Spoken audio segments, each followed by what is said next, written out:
Niggas in my grill tryna phase me.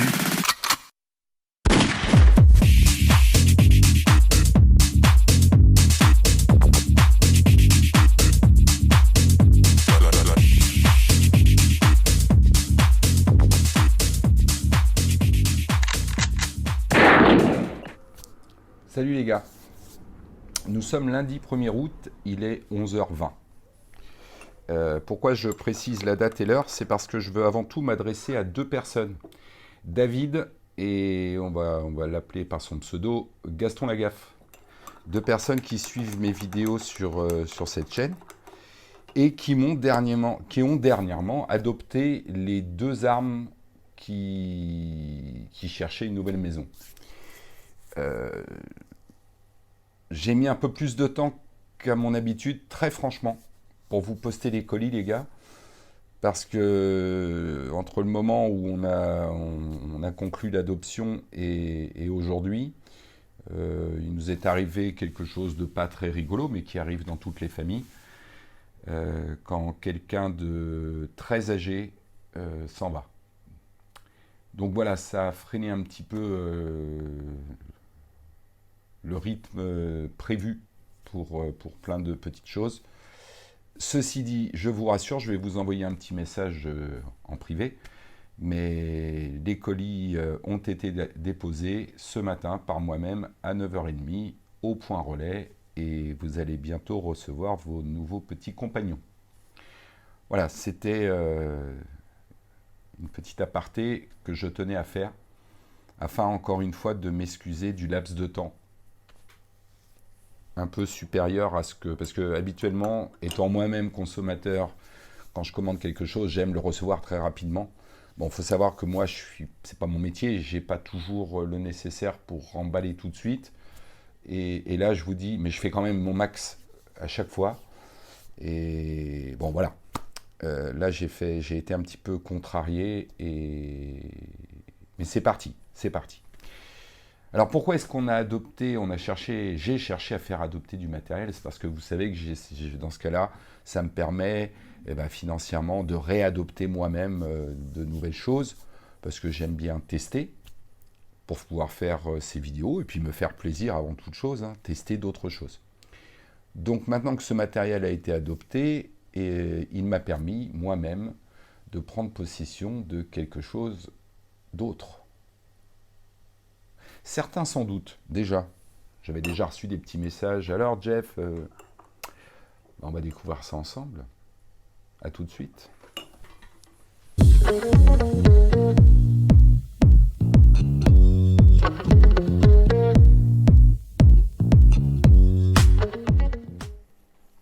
Alors nous y voici. Mais que se passe-t-il? L'image est floutée? Ah bah ouais, vous ne pensiez quand même pas que j'allais vous dévoiler ça comme ça. Donc elle est en place, elle est sur le chevalet de tir, le Calwell. Bon chevalet, hein. Maintenant que je l'ai testé depuis plusieurs week-ends, bon chevalet. Ah, ça a failli se déflouter, mais non, attendez un petit peu. Donc elle est là en place sur le chevalet. Alors des indices, vous savez que je me suis mis au PCP et que je ne jure plus pour le moment que par le PCP. Précision, silence, pas besoin de réarmer à chaque fois, enfin bref, c'est mon truc. Bon, allez, on commence par là, on commence par là, on commence par là. Qu'est-ce que ça va nous donner si je dévoile là? Oula, oula. J'aurais pu vous mettre la musique de 37.2, mais oui. Et oui, la voilà, elle est arrivée, la Gamo Arrow. La fameuse Gamo Arrow. Alors, j'ai pas eu le temps de la tester beaucoup. Donc moi, j'ai pris le pack. C'est-à-dire qu'elle m'a été livrée donc, avec un chargeur, qui se trouve ici, puisque ce sont des chargeurs 10 coups, donc en 4.5 mm. Et elle est livrée avec une lunette Gamo, que j'ai réglé, une 3.9 par 40, il me semble, ou par 50, je ne sais plus. 3.9 par 40, pardon. Donc qui se monte sur un rail 11 mm. Donc tout est fourni, hein. L'avantage, c'est que vous voyez, on peut monter la lunette même au-dessus du chargeur, contrairement à la Stoger. Le chargeur, c'est prévu, passe en dessous le rail de fixation. Donc voilà, c'est la Gamo. Je vous fais voir un petit peu, vous la connaissez, hein, mais voilà, elle a été présentée, mais voilà, moi je trouve qu'elle a effectivement un assez joli look, comme j'avais pu le voir dans différentes vidéos, notamment celle de Mika. Effectivement, elle est assez jolie. J'ai fait quelques tirs avec, ça va pas être le but de la vidéo aujourd'hui, très précise, très précise. Une fois la lunette bien réglée, c'est à 33 mètres, c'est hyper groupé. Toujours avec les exacts. Alors, j'ai commandé des H&N. Donc, quelqu'un m'a parlé sur une de mes vidéos. Voilà. Je les ai pas encore testés. Je vais m'amuser avec aujourd'hui, voir un petit peu ce que ça donne. Mais bon, bah voilà. C'est cette fameuse Gamo Euro qui est arrivée. Alors maintenant, je vais vous mettre la Stoger à côté parce que le but, c'est de vous faire une petite comparaison avec la Stoger. Voilà. Les deux sont parallèles, côte-côte. Alors, la première chose qu'on peut voir, c'est que la Stoger, moi c'est le modèle suppresseur, hein, mais la Stoger est plus longue que la Euro, que la Gamo. Plus longue et plus lourde. Alors, je m'amuse pas, moi, à mesurer les poids, hein, mais là, on est sur du très léger. Ça m'a un peu surpris au départ. Pour être très franc, j'ai trouvé ça un peu cheap. Mais au final, ça fonctionne assez bien. Donc, rien à lui reprocher. Alors, qu'est-ce que je pourrais dire? Si on parle d'esthétique, j'aime bien le look un petit peu, comment dirais-je, trapu et... Ouais, de la Gamo, son look plus court, plus condensé, plus trapu. Par contre, très franchement, au niveau qualité, je sais pas. J'ai un faible toujours pour ma Stoger, hein, pour la XM1. Je trouve qu'elle fait plus costaud son système d'armement. Alors, sachant que son système d'armement nous pose problème, hein, moi le premier. Le petit levier d'armement qui bloque et qui casse. Mais ça fait plus costaud. On a la queue de détente ici en ferraille. Sur la Gamo, on va la retrouver, mais en plastique. Le système d'armement de la Gamo, vous l'avez vu, vous l'avez déjà vu sur vidéo. On tire ce petit loquet et on renfonce. Ça fait, moi, je trouve que ça fait un peu plastoc. Un peu plastoc par rapport à la XM1. Ceci dit, après, c'est les goûts et les couleurs hein, pour le look. Là, on a la chance d'avoir donc un chargeur 10 coups. Alors, je dis la chance. Moi, personnellement, je préfère maintenant sur ma Stoger utiliser un chargeur 3D monocoup. Très pratique. Parce que le monocoup, ça me permet d'enchaîner mes tirs tranquillement, sans avoir à recharger ce chargeur complet qui me freine dans mes sessions de tir. Je trouve ça plus zen, plus posé. Mais bon, après, toujours pareil, histoire de goût. Alors, est-ce que quelqu'un va avoir la bonne idée, là je lance un appel, de nous sortir un chargeur monocoup en 3D? Là, les modélistes, mettez-vous à l'œuvre, parce qu'à mon avis, il y aura de la demande sur un chargeur monocoup 3D pour la Gamo Euro. Ensuite, quoi dire? Elle est hyper silencieuse, les mecs. Elle est plus silencieuse encore que la XM1 suppresseur.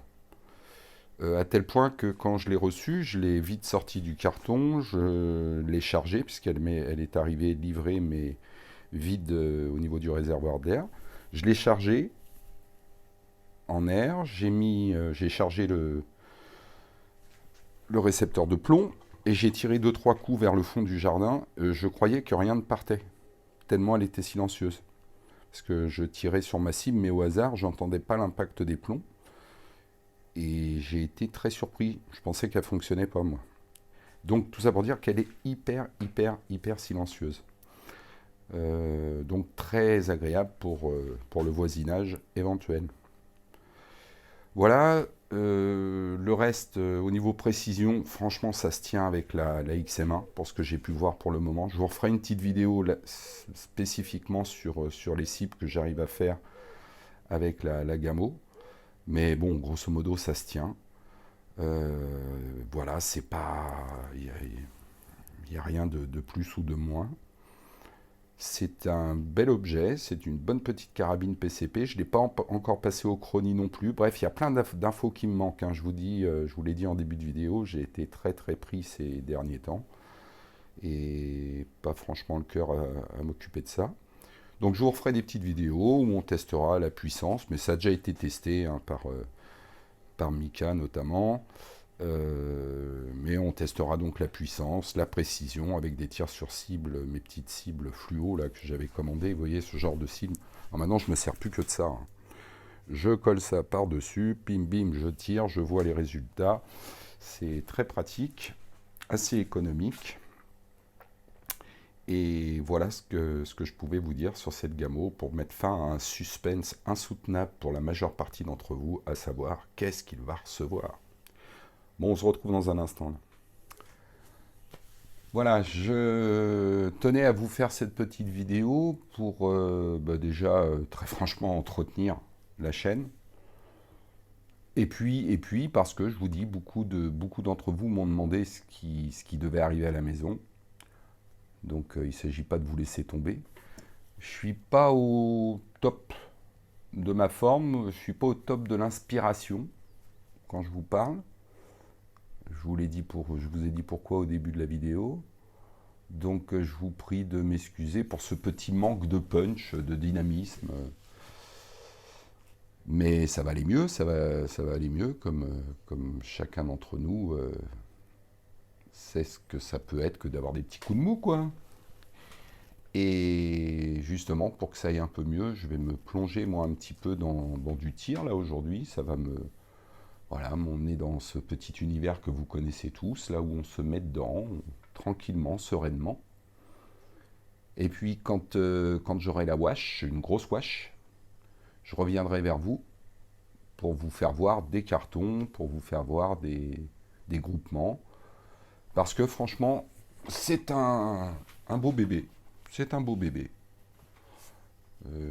Effectivement, Gamo a, je pense, fait le nécessaire pour pouvoir aller sur le terrain de Stoger avec sa XM1. Même si je vous le répète, je trouve que la XM1 fait plus pointu, plus abouti au niveau finition. Ce système-là, moi, voilà, c'est une tige en... Je sais pas en quoi, hein, je pense que c'est du plastique, du polymère, quoi. Un petit peu gadget, quand même, je trouve, à mon goût. Mais bon, tout ce que je lui demande, c'est d'être précise et costaud à ce niveau-là, pour ne pas avoir de mauvaises surprises trop rapidement. Voilà, les gars, je répète que tout ce qui devait être adopté a été adopté.